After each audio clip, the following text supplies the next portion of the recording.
प्रणाम मित्रों। हमारे कुछ मित्र जो ब्राह्मण जाति में पैदा हुए,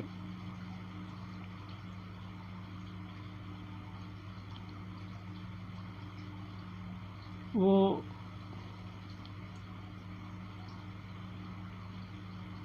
एक चौपाई बोलते हैं तुलसीदास जी की, रामायण की, कि कलयुग केवल नाम आधारा, सुमिर सुमिर नर उतरें पारा।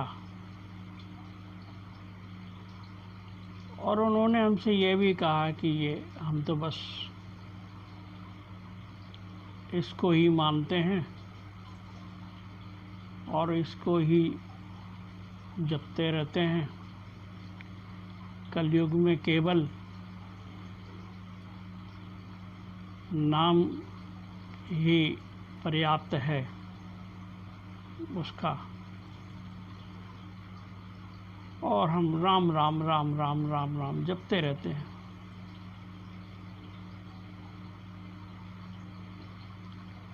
मैंने उनसे कहा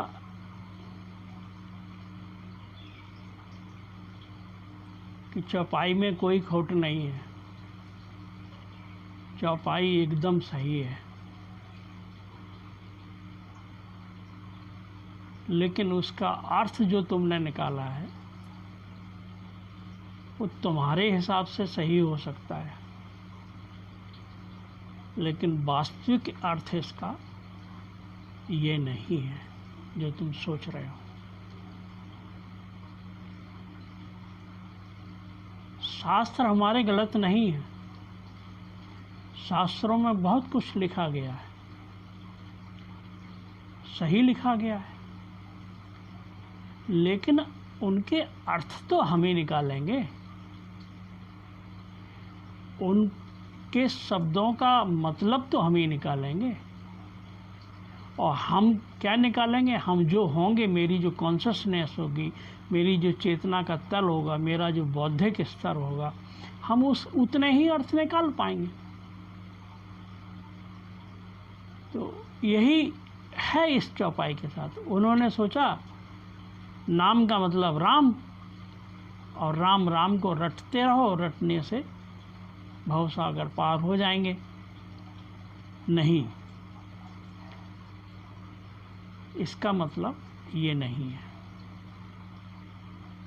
अब मैं उसका मतलब समझाता हूँ। कलयुग के बारे में अभी हम ज़्यादा चर्चा नहीं करेंगे, क्योंकि वो विषय दूसरा हो जाएगा। कलयुग मतलब एक निम्न समय का कालखंड है। उसमें नाम ही आधार है। नाम, और उस नाम को सुमिरन करके हम भवसागर से पार हो सकते हैं।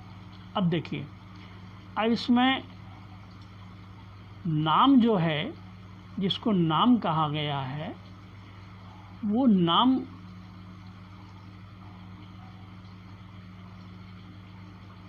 ये राम का नहीं है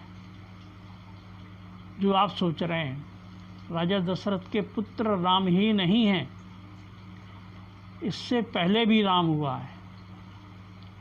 राम हमेशा, राम किसको कहा गया? इसके पहले परशुराम हुए हैं, इसका मतलब राम पहले से था।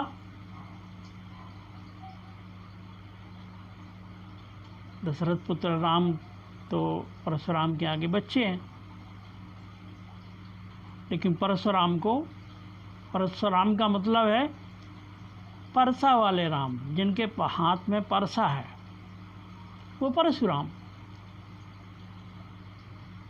लेकिन उनके भी पहले राम एक, हम आपको इसको और क्लियर करें, राम एक ध्वनि है।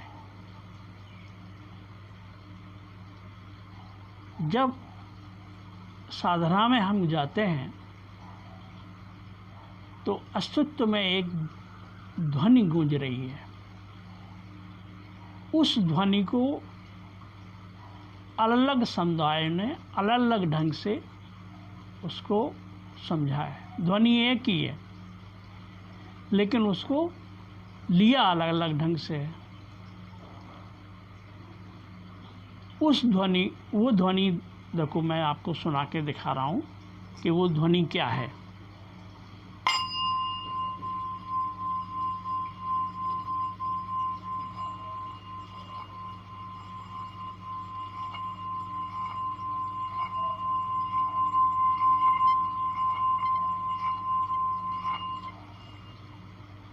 ये ध्वनि है।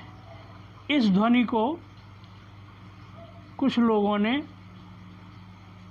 ये समझा कि ये ओम की ध्वनि है।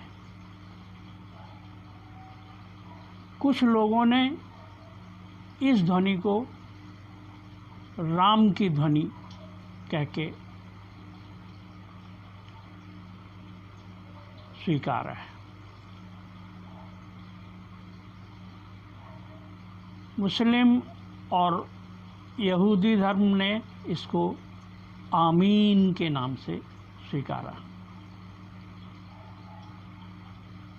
ध्वनि एक ही है, लोगों ने अलग अलग नाम दिए हैं उसके।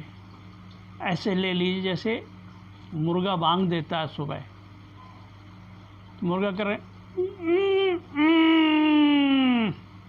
ऐसा बोला उसने, एक ध्वनि की। अब उस ध्वनि को कुछ लोग कह रहे कि कह रहा कुहू कू, कुछ लोग कह रहे ये दाता तू। ध्वनि एक ही है, आप मतलब अलग अलग निकाल रहे हैं। वही स्थिति यहाँ है कि वो एक ध्वनि है, उस ध्वनि को कुछ लोगों ने राम की तरह लिया है, कुछ लोगों ने ओम की तरह से लिया है, कुछ लोगों ने उसको आमीन की तरह से लिया है। तो तुलसीदास जी जिस नाम की बात कर रहे हैं वो ये ध्वनि है। अब एक दूसरी बात आ जाइए, सुमिर सुमिर नर उतरे पारा। सुमिर का मतलब इन्होंने जाप से लगा लिया कि रटन से लगा लिया कि हम राम राम रटेंगे ना। सुमिर का मतलब है स्मरण, सुमिरन, स्मरण आ जाए, उससे बना है सुमिर, उसकी याद आ जाए। ये ध्वनि हम भूल गए हैं, हमें पता ही नहीं है, हम जानते ही नहीं है स्तुति की ध्वनि को। तो उसका हमको पहले तो स्मरण आए, सुमिरन आए, तब जाके हम उस ध्वनि को सुमिर पाएंगे। मतलब बार बार उसको सुनते रहें, उसका स्मरण करते रहें, तब जाकर के मैं भव सागर से पार हो जाऊंगा। इस चौपाई का मतलब ये है।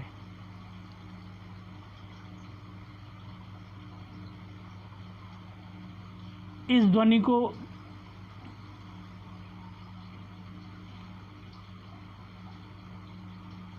सिख समुदाय में श्री गुरु नानक देव जी ने उनको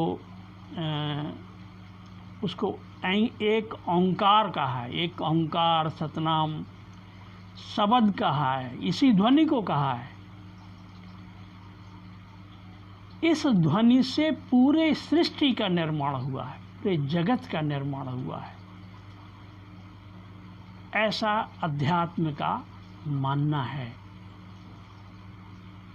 तो इस चौपाई का मतलब क्या निकला? इस चौपाई का मतलब ये निकला कि उस ध्वनि का स्मरण करते हुए हम उसमें डूबें, उसमें जाएं, तो हम इस भवसागर से पार हो जाएंगे। ये है इसका मतलब। तो मेरी बात को इतने प्रेम से, इतने आनंद से आपने सुना, और मैं समझता हूँ आप समझ गए होंगे मैं क्या कहना चाह रहा हूँ।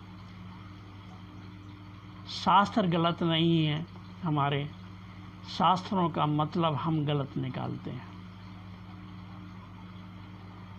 निकालने वाले तो हम ही हैं, मतलब। तो इस बाबत मैंने अपनी बात कही। जिसको कोई बात करनी है, आगे प्रश्न उठाना है, कुछ जानकारी लेना है, वो मुझे इस नंबर पर संपर्क कर सकते हैं, मुझसे इस पर बात कर सकते हैं। प्रणाम आपके भीतर बैठे परमात्मा को, सत सत नमन।